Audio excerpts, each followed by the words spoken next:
Yeah. Yeah. I spoke with one of the guys who was.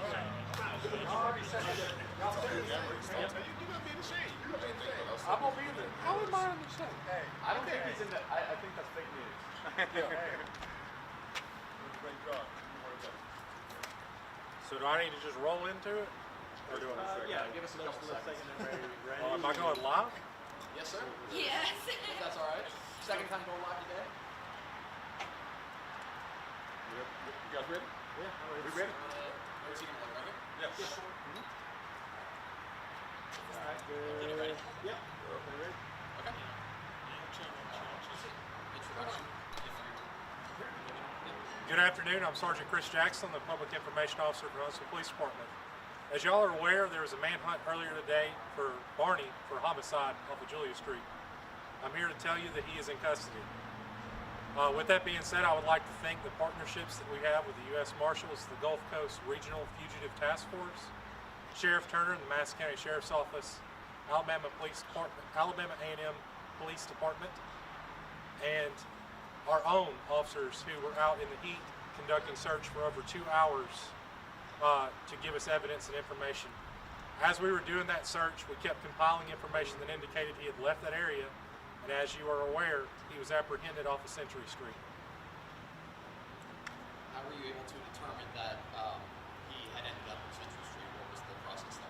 So it's actually a perfect example of when law enforcement, the partnership between law enforcement and the community.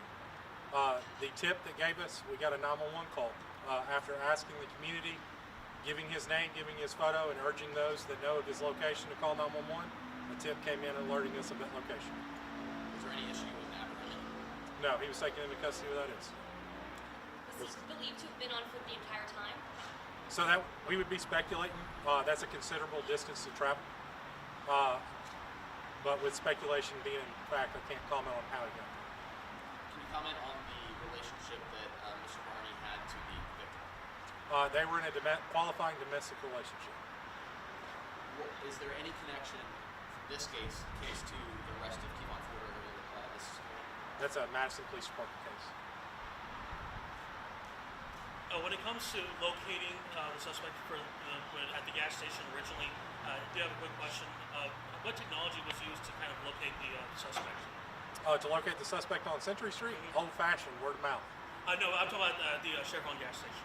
Chevron gas station, you had canine units, you had drones, you had, that was it, canines and drones, and you had partnerships with your canines, you had officers who were acting as additional eyes in search with the dog.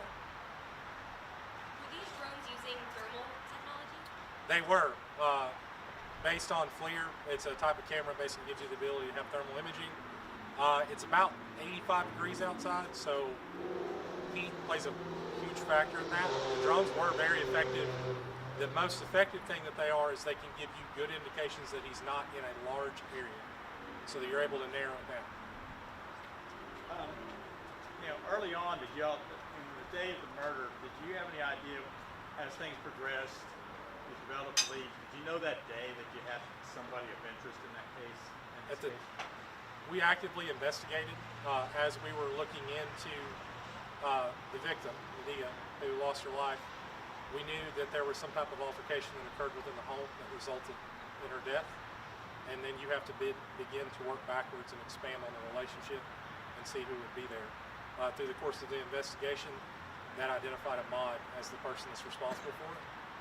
Murder warrant was issued for his arrest, and then location of Jordan Shields was given, and unfortunately, he took off running before we could get there. During the arrest, was he the only one that was taken into custody, or were there anybody else? The original call that came in gave a very vague description of Ahmad. There happened to be another individual that was on scene that matched very closely to his description, so that person was briefly detained. What was Ahmad, an A&M student? Not to my knowledge, but once again, you'll have to ask Alabama A&M. When you apprehended him, was he actually armed? He was not armed.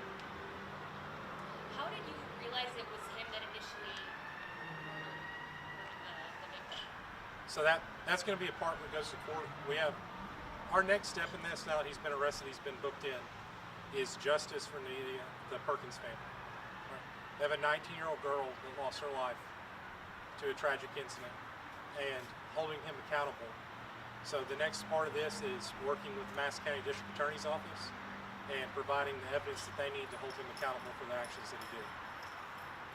How important was it to locate him in these early hours, especially when there's someone, a manhunt specifically, they could end up, if they find a different method of transportation, could end up getting in a car and end up being much harder. How important is it to emphasize the early hours as you're able to? It's vital. When someone's on foot, they're obviously going to look for means to get out of an immediate area as fast as they can. Once they get into a vehicle, now your search becomes much more massive. The city of Huntsville is connected to a major interstate, and within a matter of minutes, you can be outside of the jurisdiction of Huntsville. You're now in Birmingham, but that's where our partnership with the U.S. Marshals Task Force comes in. And the U.S. Marshals, they're very good at what they do. Their whole job is to find fugitives. What's the relationship with the victim? The relationship, they're in a qualified domestic relationship. You mentioned Kevon Ford cases, Madison PD. Are you able to comment on how, if he may have known the current suspect or the victim? That I would not know.